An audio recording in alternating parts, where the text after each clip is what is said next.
In this morning's Health Watch, spring allergies, and this is one of the worst years on record, especially if you're one of the 35 million Americans who get itchy eyes and clogged noses when the pollen count goes way up. Medical correspondent Dr. Jennifer Ashton is here to help this morning. Good to see you, Doc. Good morning, Chris. I'm one of them. Yeah, you and me both. The last couple of weeks has been terrible, especially when you've got Central Park right there. Yep. Doctors, people have just been saying that this is the worst allergy season. It seems like they say that every year, but why is this year so notable? Well, they are saying that this year, and to some extent, there are some theories out there. When you have a very wet winter, as we did in a lot of parts of the country, a lot of snow, a lot of precipitation, and then it's followed by a dry spring, typically, it's a perfect storm of sorts for there to be a lot of particulate matter, pollen hanging around in the air, and once that gets into contact with anyone who may be allergic, you have really a recipe for disaster. When you have a wet spring, the rain tends to kind of wash that down, keep it out of the air, and all you have to do is look at a windshield of a car, see that it's coated with that green, fine pollen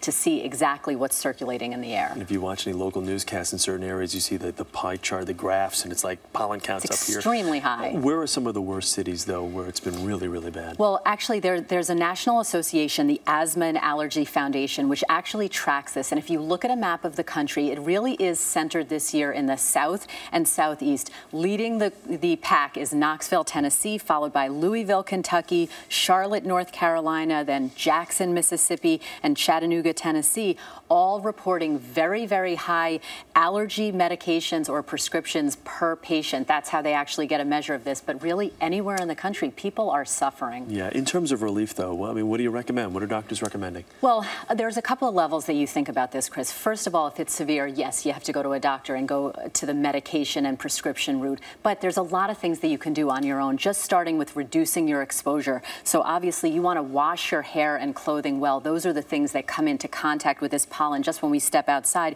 Keep your pets groomed well, because again, it can land on their hair.